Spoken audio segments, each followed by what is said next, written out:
Bueno, hola a todos, espero que estén muy bien. Señores, vamos a comenzar a hacer una serie de 3 videos. Van a ser 3 videos donde vamos a explicar un tema crucial que son las elecciones de 2026. Vamos a hacer un análisis, opinión, crítica y cuestionamientos a los candidatos a la presidencia de 2026 en Colombia. ¿Y esto qué significa? Que tenemos que analizar cada ideología para que estos videos no se vuelvan un video de 4 horas hablando de cada uno, no. Por eso yo hice una encuesta en mi canal de YouTube, esta encuesta que ustedes ven acá, donde yo coloqué claramente, estoy emocionado, voy a anunciar, empezar a realizar encuestas sobre los candidatos presidenciales para la elección de 2026, quiero ofrecer un análisis detallado a candidatos más fuertes en cada espectro político. Para hacerlo voy a producir 3 videos, como les dije, porque si no se vuelve un video de 60 horas, pero aquí está. Entonces yo coloqué posiblemente 5 candidatos de la derecha, porque si YouTube me pudiera permitir meter todos los candidatos, sería chévere, pero no, no lo permite.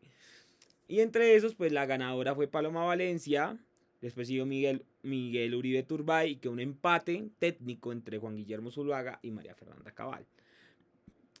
Entonces, yo obviamente coloco a los que ganaron, pero coloco a uno más que es Vargas Lleras. Entonces, vamos a explicar la historia poco a poco de cada uno de los candidatos y vamos a analizar si son buenos candidatos o no son, o son malos o son pésimos. En mi caso, la derecha es pésima en todos los sentidos de la palabra, pero hay que hacer un análisis de cada uno y saber qué tienen y qué pueden dar y qué pueden traer. Entonces, vamos a iniciar con el primero y con el que creo que tiene la hoja de vida más grande, que sería Germán Vargas Lleras. A este hombre le faltan 3 dedos de seriedad. Pero iniciemos. Germán Vargas Lleras, para que ustedes lo entiendan, aquí está su perfil, lo voy a leer tranquilamente. Germán Vargas Lleras fue expresidente y es la cabeza de Cambio Radical. Acordémonos que Cambio Radical es uno de los partidos con más personas involucradas en la parapolítica, pero también tiene más personas involucradas en temas de corrupción. Acordémonos que el fiscal anticorrupción era de Cambio Radical, el fiscal anticorrupción agarrado por corrupción. Segundo, acordémonos que Cambio Radical tuvo asesinos avalados por Cambio Radical y fueron Kiko Gómez. Entonces, pongámosle cuerda que ya en este momento, ya por ser solo el presidente del Cambio Radical, ya es sinónimo de cuestionamiento puro de las personas que están allegadas a Cambio Radical actualmente. Seguimos. Fue durante 3 años el encargado de sacar adelante los proyectos estratégicos y toda la política de infraestructura del gobierno Santos. 2. Eso es verdad, eso sí, fue algo que hizo, las casas, los puentes, todo eso, fue el encargado como tal. Eso lo logró hacer fórmula vicepresidencial para la reelección de Juan Manuel Santos. Antes fue su ministro de Vivienda, desde abril del 2012, antes su ministro del Interior. Nació en Bogotá en 1962 y es nieto del expresidente liberal Carlos Lleras Restrepo, sobrino del ex constituyente y ex embajador de Washington Carlos Lleras de la Fuente, hermano del ex candidato a la alcaldía de Bogotá Enrique Vargas Lleras, es abogado de la Universidad del Rosario, con un posgrado en Gobierno y Administración Pública del Instituto Ortega y Gasset de la Universidad Complutense de Madrid. O sea, en pocas palabras, para que ustedes sepan, él viene de una de las familias más poderosas que ha tenido 3 presidentes. No, 2 presidentes en la historia. La familia Lleras. Viene de la línea de Lleras Camargo, Lleras Restrepo y ahora está él, Vargas Lleras. Bueno, es un elogio estar en el nombre de la cuestión política elitista de este país. Es un hombre de generación, igual que los Santos. Pero tiene buenos títulos. Seguimos.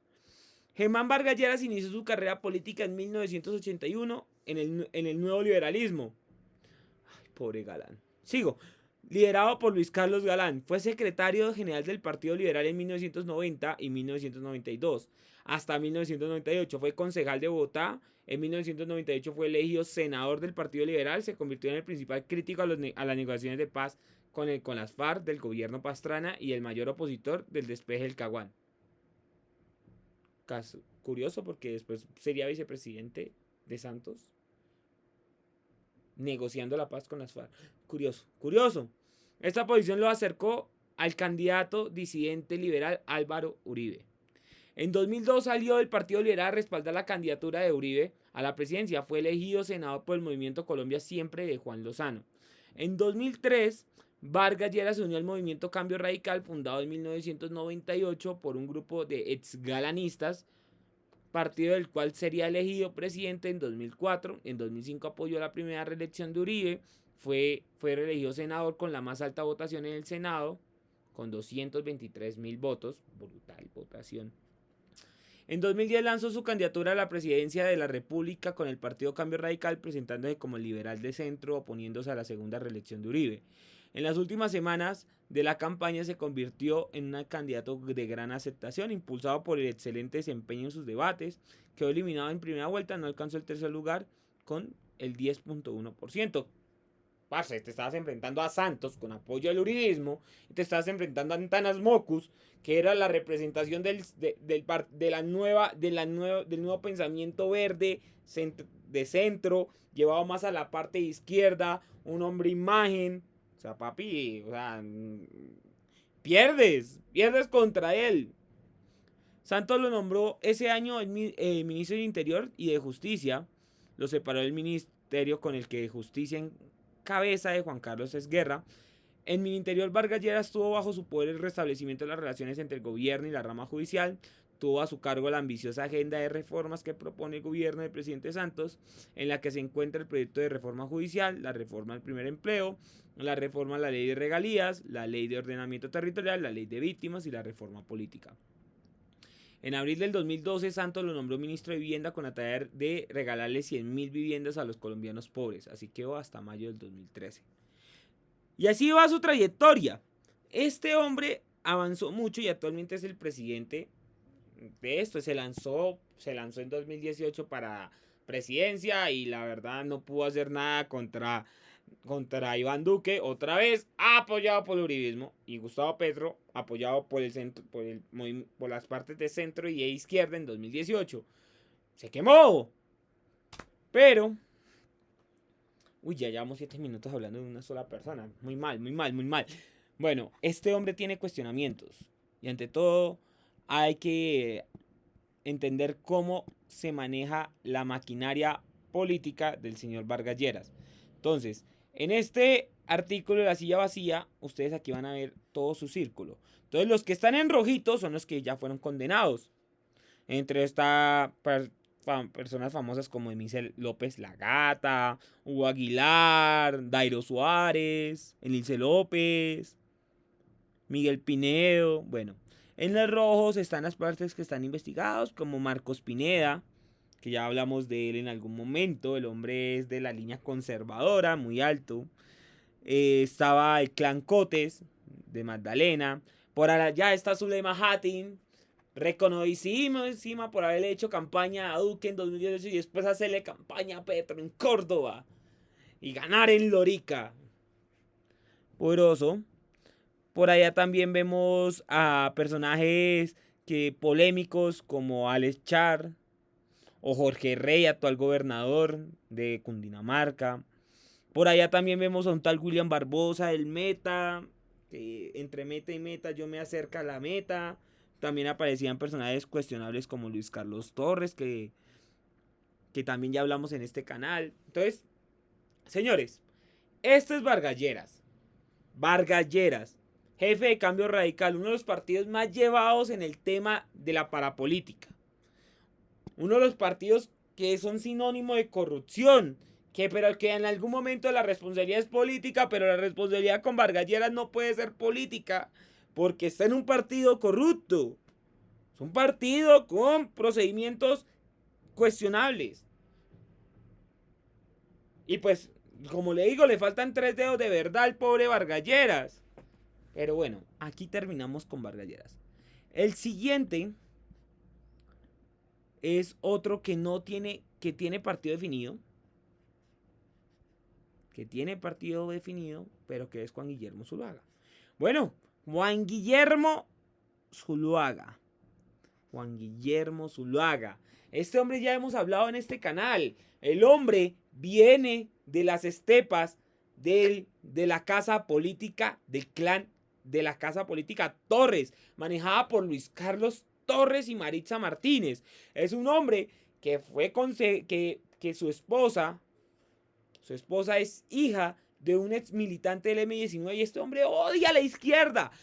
Por eso es que me parece sorprendente que se hayan fijado. Este hombre supuestamente fue su escolta, o bueno, su chofer, algo así. Este hombre, para que ustedes lo entiendan, ha sido alcalde de Villavicencio, ha sido ministro de Agricultura, ha sido gobernador del Meta. Y aquí viene algo curioso, que yo siempre lo he cuestionado, que el hombre llegaba a decir, es que yo soy Juan sin miedo. Es que yo no le tengo miedo a la criminalidad, yo no le tengo miedo a los grupos armados, es que le voy a dar duro a estos extorsionistas.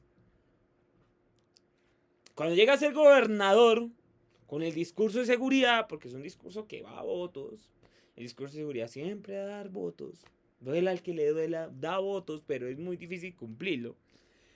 Este hombre llega a la gobernación y automáticamente crece el presupuesto de seguridad y todo el mundo, ¡oh, sí! Después, este hombre, para que ustedes entiendan, sale una de las noticias y es que si usted es un ladrón, casque lo que yo le pago el abogado. Y así fue. Qué mala práctica en el tema de seguridad. Eso no arregla el tema de seguridad. Al contrario, permite que los ladrones salgan más rápido de la cárcel por el tema del debido proceso. Tercero,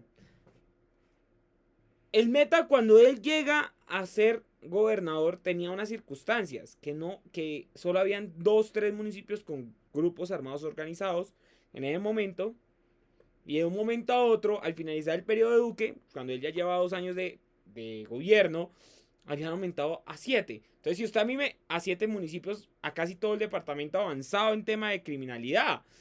Bien, pero adicionalmente a esto, yo también lo tengo que decir al hipócrita de Juan Guillermo Zuluaga, que este hombre gobernó para sus amigos, porque no gobernó para todo el departamento, porque municipios como Hermosa, como la Uribe Meta, como Granada Meta, perdieron recursos y perdieron contratación y apoyo por parte de la gobernación porque no eran de la ideología del señor Juan Guillermo Zuluaga.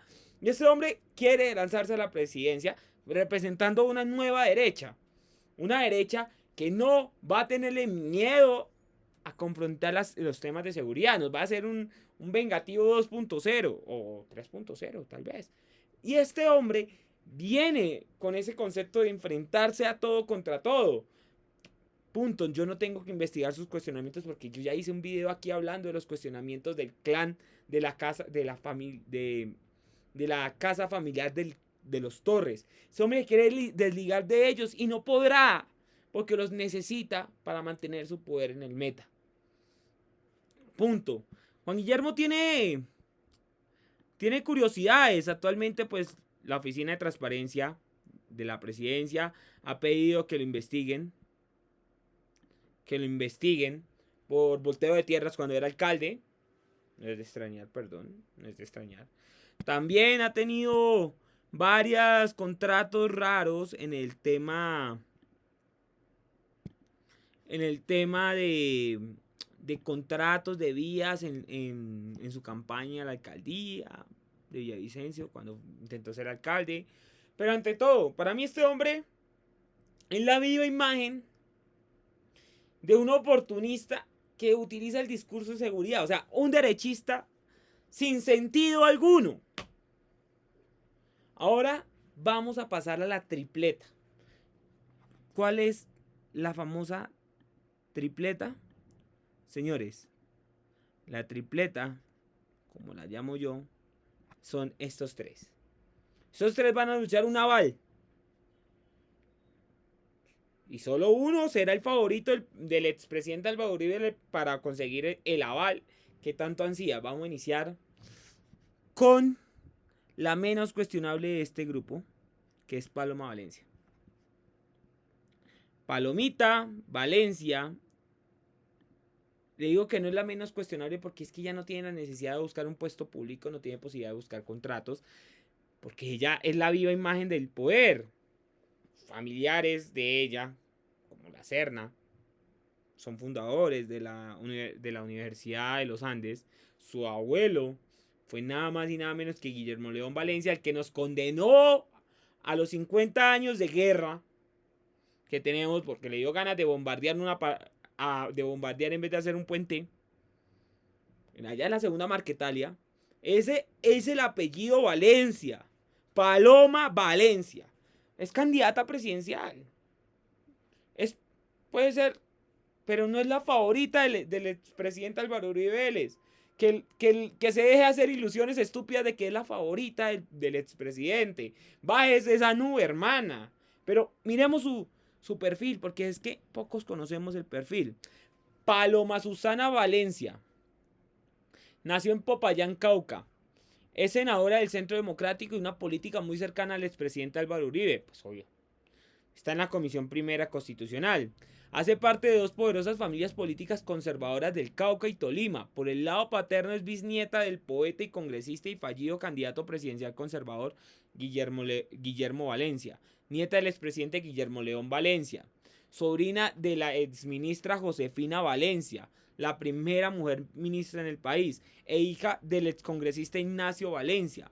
Por el lado materno es nieta de Mario Lacerna, el ex embajador y fundador de la Universidad de los Andes, y sobrina del ex senador conservador Juan Mario Lacerna.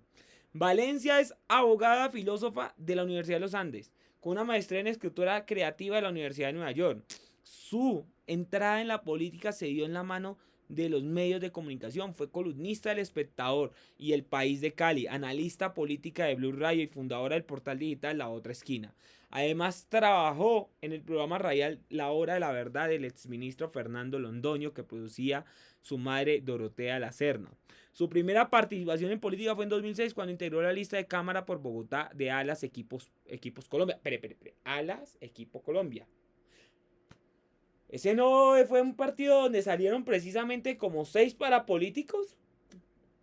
Solo digo, 6 parapolíticos, presuntamente, porque eso no lo dicen los libros de la parapolítica. Pero bueno, ¿quién soy yo para criticar a un partido que desapareció por sus malos convenientes políticos con grupos paramilitares?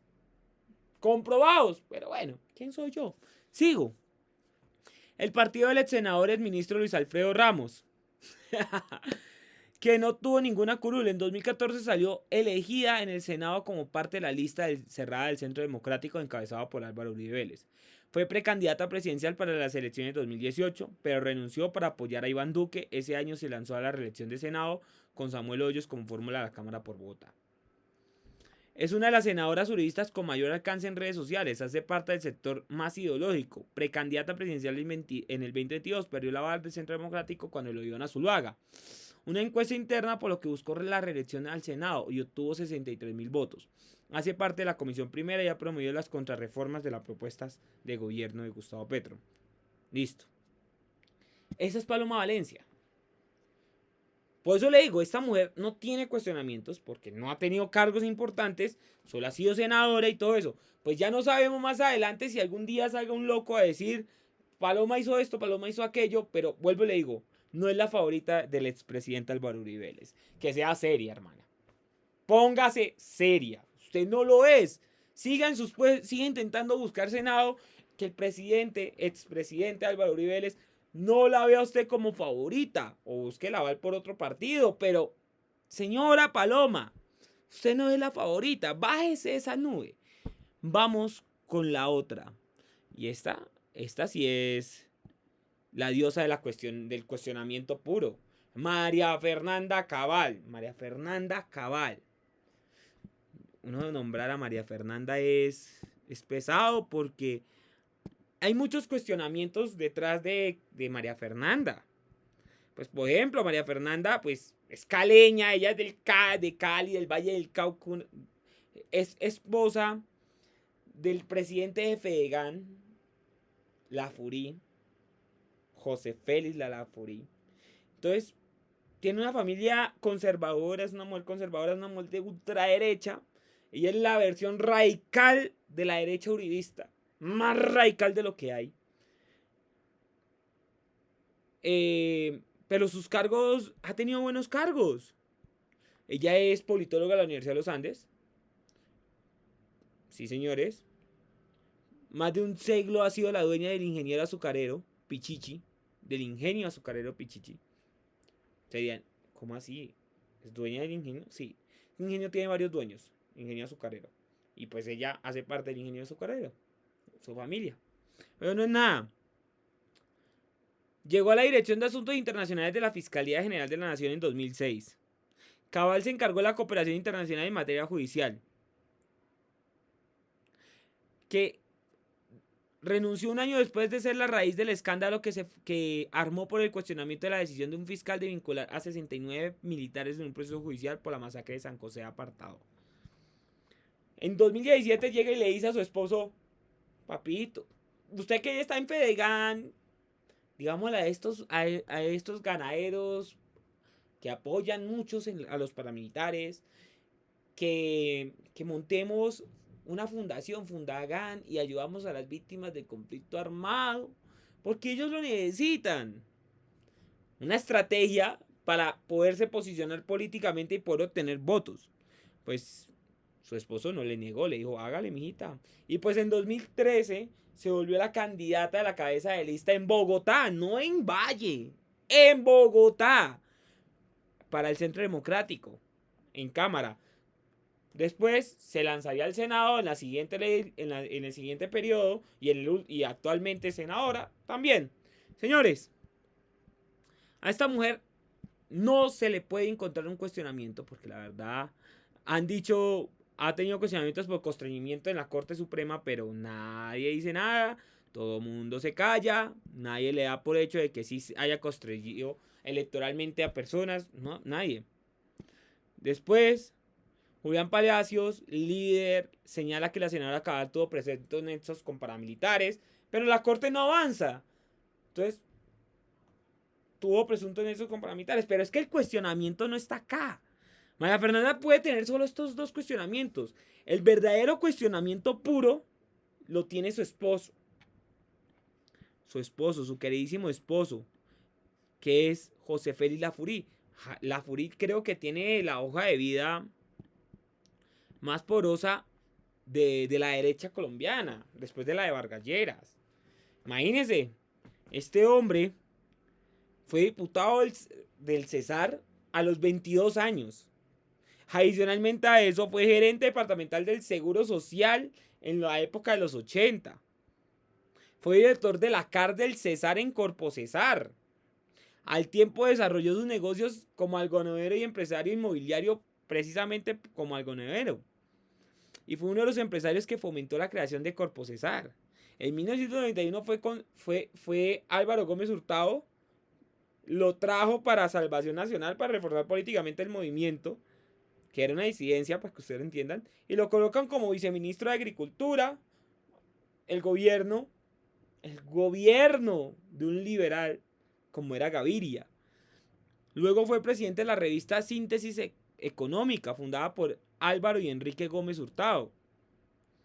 Después, en 1993, formó parte del equipo que acompañó al ministro alvarista Rodrigo Marín Bernal a su aspiración presidencial. Pues se quemó porque no le ganó a nadie.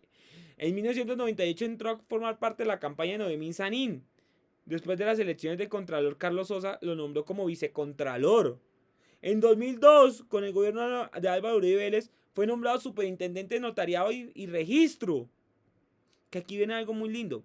El hombre sale del notariado por sanción por tráfico de influencias. Y aquí tengo precisamente la noticia de ese momento cuando Procuraduría multa a 31 congresistas por palancas y aparece vinculado el señor José Félix Lafourcade. Pero esperen que eso no se acaba de esta manera. Pues obviamente, además de ese escándalo, Lafourcade fue mencionado por la Gidis Medina. Por Gidis Medina, la misma. Pues da la casualidad que en este artículo de Joir Ackerman, de hace mucho tiempo, de la revista Cambio, aparece el nombre de Lafourcade y Gidis Medina y fue mencionado por ella por ser uno de los personajes que intentó negociar con ella su famoso voto que le daba la reelección a Álvaro Uribe Vélez. Casual, normal.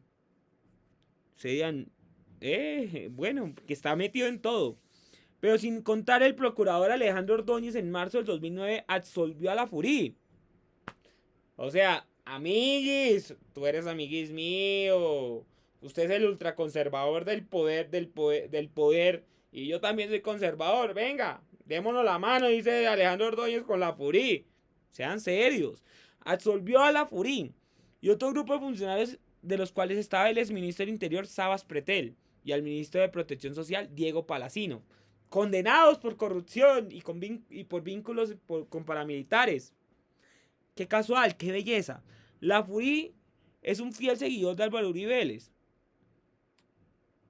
Celebró cuando la Corte Constitucional permitió la reelección de Uribe. Y también apoyó su reelección en 2010, ya que la Corte no permitió que el expresidente se volviera a lanzar. Pero hizo parte de la campaña de Andrés Felipe Arias. Ay, Dios mío, agroingreso seguro. Señores, pero eso no para acá. Porque también aquí hay las noticias. Este artículo recuperado es uno de los artículos que hablaba sobre todo su funcionamiento de Ordóñez con la FURI y Cabal, manejando gran parte de los dineros. Esto fue sacado por la Corporación Arcoiris. Pero esto no para acá, también hay otro. Los nexos de José Félix Lafourcade y el paramilitarismo. Y aquí es donde José Félix Lafourcade confesó que sí, Fedegan había hecho convenios con el paramilitarismo en Colombia. Qué asco. Asquerosamente asqueroso ver estos cuestionamientos. Pero bueno, señores, terminamos con María Fernanda Cabal. Su familia es más cuestionable que cualquier cosa. ¿Quién nos queda? Nos queda el Miguel Uribe Turbay. Miguel Uribe Turbay. Todo mundo dirá. Antes de seguir con Miguel Uribe Turbay, me preguntarán: ¿Cabal sí puede ganar el aval del Centro Democrático? O sea, ¿recibir la bendición del expresidente Álvaro Uribe Vélez? No. No lo logrará. No lo logrará, no puede. Álvaro Uribe Vélez no es un hombre que le guste lo radical que es María Fernanda Cabal. Lo ha dicho, María Fernanda ha intentado muchas veces ser candidata por ellos, pero al expresidente Álvaro Uribe Vélez no le gusta. Y punto. Y eso hay que ser serio y decirlo. Entonces, si no le van a dar el apoyo a María Fernanda Cabal ni a Paloma Valencia, entonces ¿a quién más? Pues aquí les presento a Miguel Uribe Turbay. El presidente confía mucho en Miguel Uribe Turbay y le dio el número 1 de la lista al Senado. Pero parémosla. Primero contemos quién es Miguel Uribe Turbay, por qué su familia es tan poderosa y por qué es el hombre del poder en estos momentos del Centro Democrático. Es el hombre que decide, por encima de Paola Alguín, por encima de Paloma Valencia, por encima de María Fernanda Cabal. Y esto deja preocupado muchas cosas. Contemos la historia. Miguel Uribe Turbay nació el 28 de enero de 1986 en Bogotá. Es nieto del expresidente Julio César Turbay, que hace poquito en los archivos desclasificados de Estados Unidos salió que era vinculado al tema de narcotráfico. Y pues todo el mundo sabemos que César Turbay Ayala en varios libros es mencionado como parte de la élite marimbera de la época. Pero bueno, presuntamente. Porque según Miguel Uribe Turbay, todos esos son inventos de Petro. O sea, que Estados Unidos está inventando esto por ayudar a Petro. Bueno. Su madre fue Diana Turbay. Fue secuestrada por los extraditables, el grupo de narcotraficantes. Bueno, fue asesinada, punto. Cuando Uribe tenía 5 años, ella fue asesinada durante la operación de rescate. Su padre es Miguel Uribe Londoño, quien fue concejal de Bogotá por el Partido Conservador, senador por la misma colectividad entre 1990 y 1991 y director del Centro Democrático en Bogotá durante la campaña de Francisco Santos a la alcaldía en 2015, que por gracias a Dios se quemó, porque si imaginan esta ciudad haya caído en manos de Francisco Santos, haya sido una hecatombe. Pero seguimos. En 2011 se lanzó al Consejo de Bogotá en compañía de copartidarios liberales, entre esos David Luna, Juan Manuel Galán, Simón Gaviria. Este último se volvió en un importante promotor de su carrera política. Uribe, con 25 años y 16.000 votos, se convirtió en el integrante más joven del Cabildo. O sea, este hombre era el Para entonces Julián Sastoque de esa época. El concejal más joven de Bogotá. Seguimos. Durante su periodo en el consejo se caracterizó por su oposición al entonces alcalde Gustavo Petro. En febrero del 2014 fue elegido como presidente del consejo tras recibir el apoyo de 35 de los 45 cabildantes. Fue nombrado secretario de gobierno en el gobierno de Enrique Peñalosa. Se acercó a Cambio Radical. Su entrada al gabinete del alcalde recibió el visto bueno del partido del vicepresidente Vargas Lleras y a su vez avaló a Peñalosa. Bueno, aún terminó siendo candidato de las maquinarias políticas y ocupó el cuarto último puesto para la alcaldía de Bogotá, donde se enfrentaba a Claudia López, a Carlos Fernando Galán y a Holman Morris. Parce, ni en sueños alcanzabas a superar alguno de esos tres monstruos políticos. Tengo que hablar, Holman Morris con todos sus cuestionamientos sobre temas de género y abuso. Carlos Fernando Galán, actualmente alcalde, que para ese momento se quemó, y Claudio López, que venía a ser una de sus mejores épocas políticas. Era difícil que les ganara. En 2002, Uribe participó en las elecciones legislativas y ganó. Punto. Ahora, a este hombre solo aparece